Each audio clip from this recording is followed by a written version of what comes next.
Alim, property of Officer Pachal. December 7th, Earth Year 2103. Following our failed attempt to catch the governor's stray, I had to carry Pachal back to our cruiser so I could drive her to the hospital. Technically, humans weren't supposed to drive, but for those in service roles, it was a rule usually not enforced. And with an innocent Alvikala bleeding out in the seat next to me, nobody seemed particularly keen on checking my damn registration. "She's lucky to have a human like you," one of the doctors had told me once they got her stabilized. Another 5 minutes later and she'd have bled out. For the next few days, I barely left her side. I could have gone back to our apartment or maybe stayed with her folks, but it didn't sit right with me. So instead I stayed at the hospital, grabbing snacks from the vending machine and shit like that.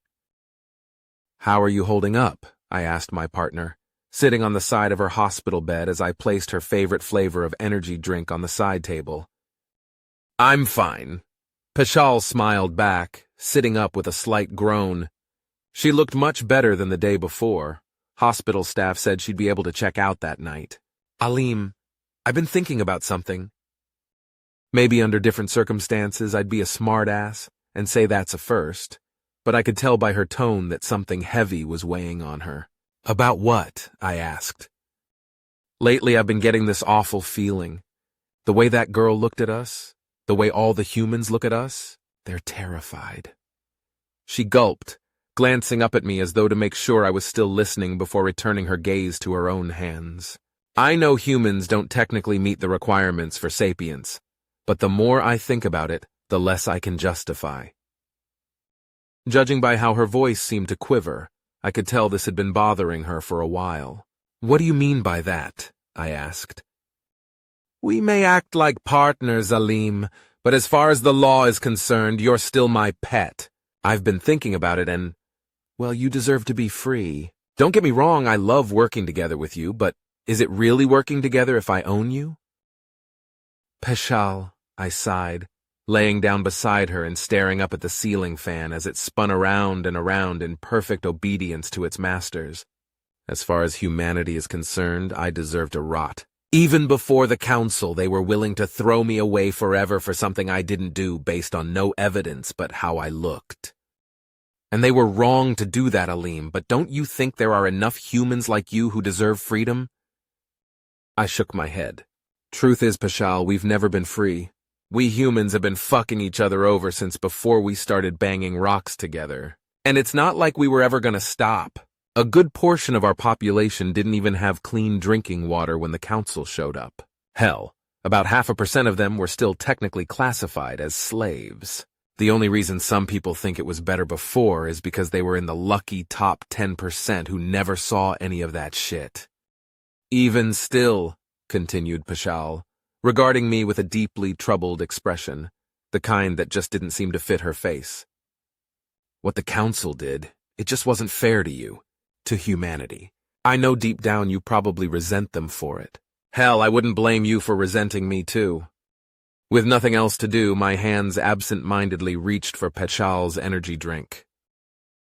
I popped the tab and took a sip before instantly regretting it, as the flavor of an unholy one-night stand between a grapefruit and a banana filled my mouth. Pachal chuckled in spite of herself as I audibly choked it down before handing her the can. "I don't know how you even drink that shit," I remarked with a snide grin, trying to shift the conversation away from its present trajectory.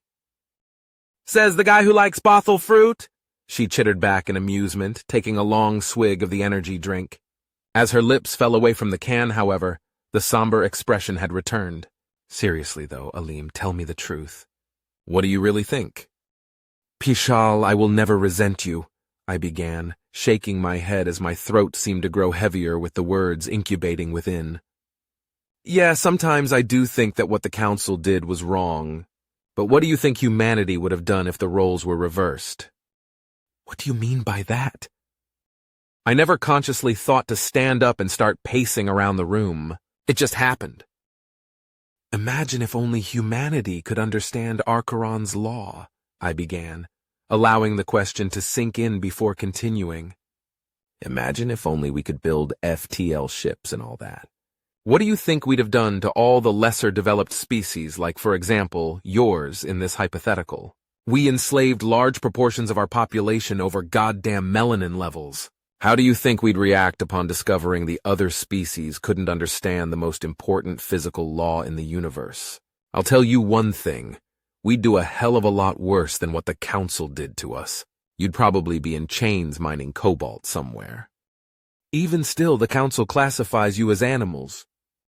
And maybe they're right, I shrugged, interrupting Pachal's retort before it could take hold on me. I didn't fall in love with some animal, Aleem. I fell in love with you. You're everything to me, no matter what the Council says. Those words hit me much harder than I'd always imagined they would. Pachal and I had been, well, together for a long time, but I couldn't recall if either of us had ever used the word love to describe it before. It had always been unspoken, like the word itself would somehow invite destruction. For a few minutes we just sat there in silence. I don't remember what I was working up to say to her. It didn't really matter. Any more heartfelt exchanges we could have shared then and there were cut off by the nearby blare of air raid sirens. "What's happening?" I called out to one of the doctors as they frantically ran down the hall just outside of Pachal's room. "The Straters are here!" The Jakuvian all but shouted back at me, panic clear in his voice. Outside, the ground shook as a ship nosedived into the ground and exploded, shattering the window nearby and sending shards of glass into Pachal's bed. Immediately, I ran to her side, whipping the bedsheet off to get the broken glass away from my partner as she stood up on wobbly legs. "There's a bunker in the hospital basement," I told her, thinking back to the interactive map at the front desk. "We have to get down there." After a few assisted steps leaning on my side, Pachal was able to follow me into the hall. Patients and staff alike were scrambling as outside chaos began its reign. Just a few rooms down from us, I saw a large Jakuvian man pick up his struggling child and carry them away as they screamed for their mother. "We can't save her!" the man practically sobbed, wrestling his kid for every step away from the room. "I'm not losing you too." Passing by that room, I glanced inside to see a Jakuvian woman on life support. The lights above her bed flickered as the hospital's backup power came on. This was a core world. It was supposed to be safe from the Straters. For them to risk coming this far into Council space, they must have either been getting bold or getting desperate. With her legs still not in top shape, I decided it best to carry Pachal down the stairs. However, as we made it down onto the second floor, I heard gunshots ring out from the stairs below us. "Shit!" I hissed, shoulder barging past the stairwell door as armored humans with rifles charged up the stairwell. With most Xenos, my animal control uniform earned me a little bit more respect, but with the Straters it was a death sentence. "Everyone hide!" I shouted to the panicking staff, knowing damn well my warning would be too late to make any real difference, as behind us a Strater kicked open the stairwell door and opened fire on the doctors. "Come on," the Strater said to their partner, stepping over the still twitching corpse of an unlucky nurse caught in their crosshairs, audibly choking on their own blood. "Xander's orders. The new ships can make their own supplies, but he still wants us to take what we can just in case."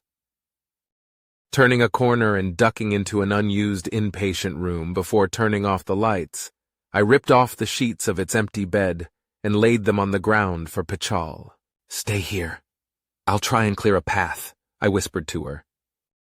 "I'm not leaving you alone," Pachal chirped back, struggling once again to her feet in bitter defiance of the cast around her leg. "Just stay quiet for 5 minutes," I told her, glancing out the room's window as one of the Straters began making their way down the hall with their gun at the ready. Carefully easing open the door and poking my head through just enough so that my outfit was still concealed, I whispered to the nearby soldier. "Are you guys with the Straters?"